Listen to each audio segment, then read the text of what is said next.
शेळी आणि मेंढी पालन हा अल्पभूधारक शेतकरी आणि मेंढपाळांचाही मुख्य आधार। 8 ते 10 हजारांपर्यंत किमतीची शेळी आपल्याकडे पाळली जाते। पण पावसाळ्यात आजार किंवा साथीच्या रोगाची जास्त भीती असते। रोगामुळे शेळी दगावली तर मोठं आर्थिक नुकसान होतं। हे नुकसान टाळण्यासाठी पावसाळ्यात शेळीच्या आरोग्याची काळजी घेणं गरजेचं आहे। याबाबत परभणीच्या मराठवाडा कृषी विद्यापीठाचे प्राध्यापक नितीन मार्कंडेय यांचा हा मोलाचा सल्ला।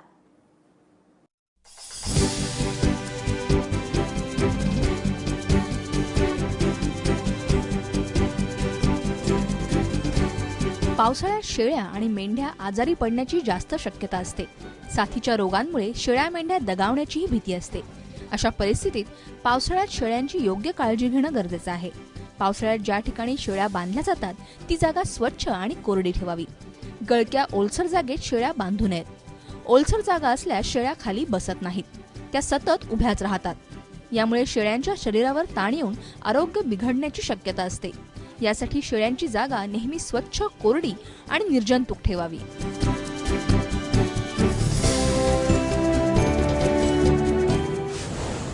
जिथं जनावरं बांधलेली आहेत आणि शेळ्या मेंढ्यांचे गोठे आहेत तर अशा ठिकाणी ओल मोठ्या प्रमाणात राहते आणि जिथं ओल राहते तिथं माशा, डास यांचं प्रमाण वाढतं।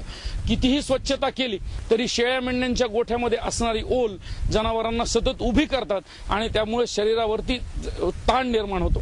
अशा जनावरांच्या बाबतीमध्ये रोगप्रतिकारक क्षमता होऊन इतर संसर्गजन्य रोग, कातडीचे आजार पसरण्याची भीती असते। म्हणून जनावरांच्या बाबतीमध्ये जिथं संध्याकाळी आपण आपल्या घरासमोर शेळ्या मेंढ्या सांभाळतो त्या ठिकाणची जागा कोरडी असण्यासाठी प्रयत्न करणं गरजेचं आहे। पावसाळ्यात ज्या शेळ्या बाहेर चरायला जातात अशा शेळ्यांना पावसाळ्यात पुरेसा आहार मिळत नाही। यामुळे शेळ्यांना पावसाळ्यात सुरुवातीचे 2 महिने पोषक आहार देणं गरजेचं आहे। पावसाळ्यात शेळ्या गवतावरील जीवजंतूही खातात, त्यामुळे त्यांना पोटफुगी आणि हगवण लागण्याची शक्यता आहे। यासाठी त्यांना वेळीच जंतनाशकाची मात्रा द्यावी। पावसाळ्यात दूषित पाणी पिल्यास शेळ्यांचं आरोग्य बिघडतं। त्यामुळे शेळ्यांना तुरटी फिरवून किंवा पोटॅशियम परमॅंगनेटने निर्जंतुक केलेलं पाणी प्यायला द्यावं। ज्या शेळ्या मेंढ्या चरतात अशा जनावरांच्या बाबतीमध्ये चरण्यावरती पूर्ण पोषण होत नाही आणि म्हणून किमान पावसाळ्याचे पहिले 2 महिने शेळ्या मेंढ्यांना संध्याकाळच्या वेळेस घरी थोडासा आहार म्हणजे साधारणतः 100 ग्राम ते 150 ग्राम एवढा गोळीपेंड ज्याला आपण म्हणतो तो जर जनावरांना पुरवला तर त्यांच्या आरोग्याची आणि त्यांच्या आहाराची पूर्तता चांगल्या प्रकारे होऊ शकते। शेळी पालनाचा अनेक शेतकऱ्यांना मोठा आधार आहे। अशा परिस्थितीत जास्तीत जास्त उत्पादनासाठी शेळ्यांच्या प्रजननावर लक्ष देणं गरजेचं आहे। पावसाळ्यात जूनच्या पहिल्या आठवड्यात शेळ्या माजावर येतात। या काळात त्यांचा गर्भ राहतो। अशा वेळी तज्ज्ञांच्या सल्ल्यानं त्यांचा खुराक वाढवावा आणि कळपातील नराचं आरोग्य सशक्त राहील याची काळजी घ्यावी। शेळ्या आणि मेंढ्यांच्या बाबतीमध्ये माजावरती येण्याचा जो ऋतू आहे तर तो जूनच्या महिन्याचा पहिला आठवडा। जून महिन्यात पहिल्या दुसऱ्या आठवड्यामध्ये माजावरती येणाऱ्या शेळ्या मेंढ्या ह्या गाभण राहतील या दृष्टीनं प्रयत्न करणं गरजेचं आहे। त्यासाठी कळपामध्ये असणारा नर तो अतिशय सशक्त असला पाहिजे आणि म्हणून त्याच्याही प्रजननाकडे चांगलं लक्ष देणं गरजेचं आहे। ज्या शेळ्या मेंढ्या उलटतात दर 21 दिवसाला त्या उलटणाऱ्या शेळ्या मेंढ्यांच्या बाबतीमध्ये लक्ष असणं पशुपालकांचं शेळी पालकांचं गरजेचं आहे। कारण बरेचदा करडांची संख्या जर कमी झाली तर शेळ्या मेंढ्यांकडून होणाऱ्या उत्पन्नामध्ये घट होते। म्हणून मोठ्या प्रमाणामध्ये जर आपल्याला करडे मिळायचे असतील तर शेळ्या मेंढ्या गाभण राहण्याकडे लक्ष देणं गरजेचं आहे।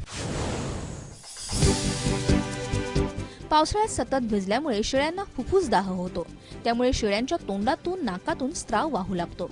याचा शेळ्यांच्या आरोग्यावर विपरीत परिणाम होतो। यासाठी लसीकरणाची शिफारस करण्यात आली। पावसाळ्यात ज्या शेळ्या 7 ते 8 तास बाहेर चरतात त्यांच्या आरोग्यावर देखील परिणाम होतो। शेळ्यांना फऱ्या आणि घटसर्प रोग होण्याची शक्यता असते। यामुळे शेळ्यांना पावसाळ्यापूर्वी लसीकरण करणं गरजेचं आहे। पावसाळ्याची सुरुवात झाली की या जनावरांना होणारा दुसरा महत्त्वाचे जो रोग आहे तर तो आहे फुफ्फुसदाहाचा।